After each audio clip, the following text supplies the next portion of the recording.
और अब अगली खबर भी चढ़ावा चोरी मामले से जुड़ी हुई है, जहां पूर्व आईएएस लक्ष्मी नारायण का एक बड़ा दावा है। स्वर्ण जड़ित श्री रामचरितमानस भेंट की थी, ये उन्होंने कहा है। कुछ दिनों तक वो बताते हैं कि जानकारी जरूर मिलती रही, लेकिन अब उसकी कोई स्पष्ट जानकारी नहीं है। चंपत राय का व्यवहार भी मेरे लिए ठीक नहीं था, ये भी वो कह रहे हैं। मैं इस पूरे मामले से बहुत ज्यादा आहत हूँ। माँ के गहने से रामचरितमानस बनाई थी और अब वो रामचरितमानस कहाँ है, उनको इसकी कोई जानकारी नहीं है। इससे पहले भी इस तरह के कई लोग सामने आ चुके हैं जो सवाल उठाते रहे हैं कि जो चीजें हमने दी उनका कोई अता पता नहीं है। सुनिए। कुछ दिन बाद उन्होंने मेरे को बोला कि उधर नहीं रखवा सकता, वहाँ केवल रामलला की मूर्ति रहेगी। तो हमने भी स्वीकार किया, चलो रामलला की मूर्ति रहेगी तो वही ठीक है जो बोल रहे हैं। मगर उनके व्यवहार सर ठीक नहीं रही।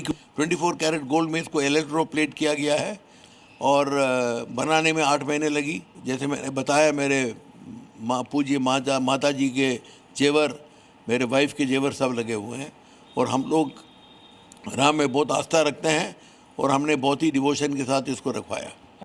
पूर्व आईएएस लक्ष्मी नारायण का ये बड़ा बयान सामने आया, वो आपने सुन लिया है। लेकिन अब आपको ये भी बताते हैं, चूंकि जी न्यूज लगातार एक अपडेट जो इस खबर से जुड़ा हुआ है वो आप तक पहुंचा रहा है। लगातार कोषाध्यक्ष पर भी सवाल उठ रहे थे और उसी सवाल के साथ जी न्यूज ने भी कई सारे सवाल किए थे। चुप्पी पर भी बहुत सारे सवाल थे और अब आखिरकार जब जी न्यूज ने प्राथमिकता से इन सवालों को उठाया, खबर को दिखाया, उसके बाद गोविंद गिरी का भी बयान सामने आ चुका है। अब कल बड़ा अपडेट यह है कि ट्रस्ट की दोपहर 3 बजे बैठक होने जा रही है। इसी बैठक में माना जा रहा है कि चंपत राय और अनिल मिश्रा का इस्तीफा स्वीकार यहां से हो सकता है, लेकिन अभी जांच का दायरा और बढ़ सकता है, ये भी खबर मिल रही है। एक के बाद एक कई सारे आरोप अलग अलग लोगों पर लगते रहे हैं। ये जो खबर इस वक्त आपके टेलीविजन स्क्रीन पर आप देख रहे हैं, ये पूर्व आईएएस हैं, वो ये कह रहे हैं कि स्वर्ण जड़ित श्री रामचरितमानस वहां भेंट की गई थी। पहले तो इसकी जानकारी मिलती रही, लेकिन अब उसकी कोई जानकारी नहीं है। यानी कि वो रामचरितमानस जो स्वर्ण जड़ित थी, जो भेंट की थी, वो कहां है, उसका कोई अता पता नहीं है। और इसी के साथ चंपत राय पर भी उन्होंने बहुत बड़ा आरोप लगा दिया है।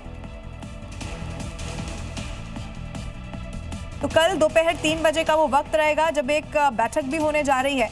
अब जो खबर मिल रही है वो ये भी है कि चूंकि देखिए, आपको बता दें कि अब कौन कौन से ऐसे लोग रहेंगे जो है तो बहुत इंपॉर्टेंट लेकिन कल की बैठक में नहीं शामिल रहेंगे, वो भी आपको बता देते हैं। महंत नृत्य गोपाल दास, अभी तक की खबर यह है कि उनका स्वास्थ्य ठीक नहीं है, तो वो यहाँ पर नहीं पहुंचेंगे इस बैठक में। इसके अलावा के परासरन, उनका भी स्वास्थ्य ठीक नहीं है, ये खबर मिल रही है, वो भी इस बैठक में शामिल नहीं होने वाले हैं जो कल 3 बजे होने वाली है। इसके अलावा देखिए, महंत दिनेंद्र दास अयोध्या में वो मौजूद नहीं है, तो हो सकता है ये भी इसमें शामिल ना हो।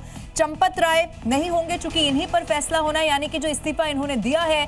हालांकि चंपत राय बहुत महत्वपूर्ण रहे हमेशा ट्रस्ट में, लेकिन जब ये पूरा मामला सामने आया, नैतिकता के तौर पर उन्होंने इस्तीफा दिया, वो भी कल की बैठक में नहीं होंगे, बल्कि उनका इस्तीफा स्वीकार किया जा सकता है, ये खबर है। और चंपत राय के साथ ही जिस डॉक्टर अनिल मिश्रा ने इस्तीफा दिया, वो भी नहीं होंगे क्योंकि इन पर फैसला होना है। इसके अलावा देखिए, एक और महत्वपूर्ण हिस्सा रहे विमलेंद्र मोहन प्रताप मिश्र, जिनका निधन हो चुका है। कल की बैठक में अब ये तमाम वो नाम हमने आपको बताए जो शामिल नहीं होने वाले हैं, लेकिन बैठक तो होगी और जब बैठक होगी तो इसमें कई बड़े फैसले भी इस बैठक में लिए जा सकते हैं, क्योंकि ट्रस्ट पर अब सबकी नजरें हैं। इस बैठक के बाद क्या कुछ सामने आता है, ये भी जरूर अब देखना होगा।